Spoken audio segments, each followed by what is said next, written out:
नमस्कार दोस्तों। जैसा कि आप लोग सभी जानते हैं यूपीएसआई की भर्ती आ गई है और उसका ऑफिशियल नोटिस भी जारी हो गया है।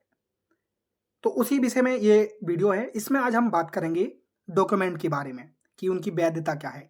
जनरल, ओबीसी, एससी, एसटी जो उनके कास्ट सर्टिफिकेट है या निवास प्रमाण पत्र है, उसके बारे में इस वीडियो में बात करेंगे। क्योंकि बहुत सारे बच्चों के मन में ये क्वेश्चन बना हुआ है कि कब से कब तक के होने चाहिए। तो ये वीडियो आप सभी के लिए बहुत ही ज़्यादा इंपॉर्टेंट है और अपने दोस्तों तक आप इस वीडियो को ज़्यादा से ज़्यादा शेयर कर दें, क्योंकि कोई भी बच्चा गलती कर लेगा तो उसके बाद उसका बहुत बड़ा नुकसान हो जाएगा।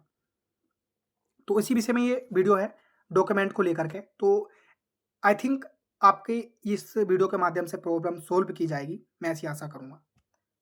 तो दोस्तों, अगर आप इस चैनल पर नए हैं तो प्लीज़ पहले चैनल को सब्सक्राइब कर लें एंड बेल आइकन को प्रेस कर लें, जिससे मैं किसी भी नेक्स्ट टॉपिक पे अगर क्लास लेता हूं तो उसका नोटिफिकेशन आप तक चला जाएगा। और आप किसी टॉपिक पे अगर वीडियो चाहते हैं तो वो भी आप कमेंट बॉक्स में बता सकते हैं, क्योंकि ये वीडियो आप सभी के लिए बहुत ज़्यादा इंपॉर्टेंट है। चलिए बिना किसी सभी को गवाए हम सीधे पॉइंट पर बात करते हैं। आप सभी अब आप बहुत ध्यान से सुने। ये ऑफिशियल नोटिस है, जैसा कि आप लोग देख ही सकते हैं।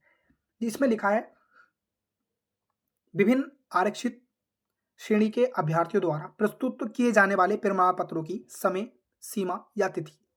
अब आप बहुत ध्यान से सुने सभी बच्चे, आपके लिए बहुत ज़्यादा इंपॉर्टेंट है। देखो, इसमें लिखा है कि आरक्षित श्रेणीवार अभ्यर्थियों द्वारा प्रस्तुत प्रमाण पत्र का विवरण। प्रमाण पत्र जारी करने की तिथि, प्रमाण पत्र जारी होने की अवधि, किस तिथि से किस तिथि तक।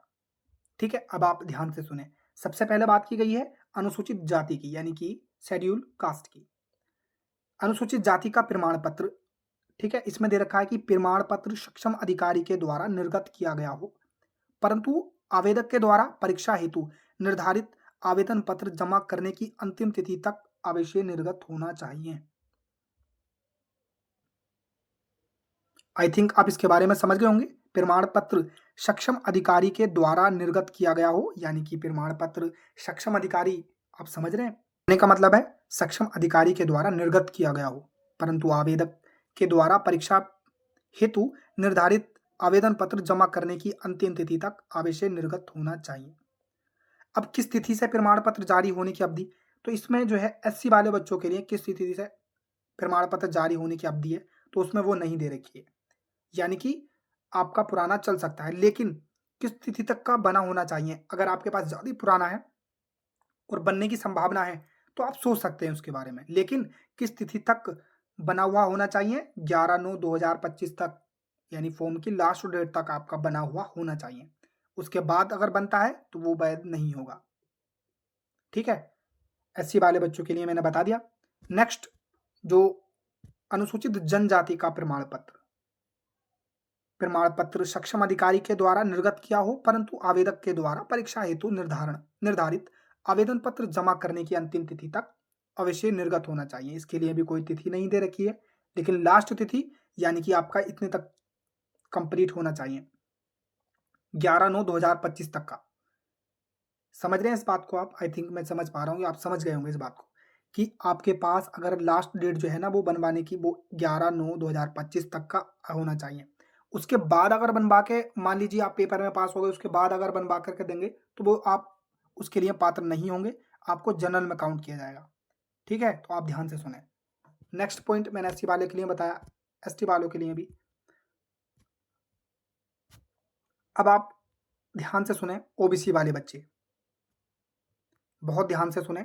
उनका देखो, एससी और एसटी वाले बच्चों का पुराना चल जाएगा, लेकिन उनकी लास्ट डेट दे रखी है। लेकिन अब आपका पुराना नहीं चलेगा, क्योंकि इसमें आपके लिए डेट दे रखी है, और वही बच्चे ज़्यादा होंगे जो इस डेट से पार के होंगे। तो आप बच्चे सभी ध्यान से दें।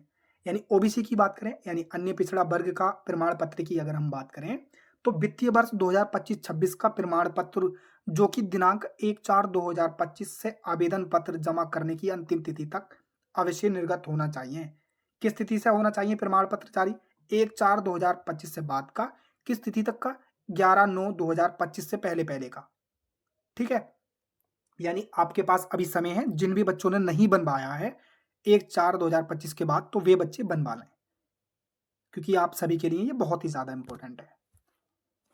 नेक्स्ट अगर हम बात करें ईडब्ल्यूएस वर्ग का प्रमाण पत्र, ध्यान से सुने सभी आप, वित्तीय वर्ष 2024-25 तक का प्रमाण पत्र जो कि दिनांक 1/4/2025 से आवेदन पत्र जमा करने की अंतिम तिथि तक अवश्य निर्गत होना चाहिए, यानी 1/4/2025 से 11/9/2025 तक के बीच का बना होना चाहिए। नेक्स्ट कि राज्य कर्मचारी के लिए अनुमेय प्रमाण पत्र, देखो इसके लिए आप सभी देख सकते हैं,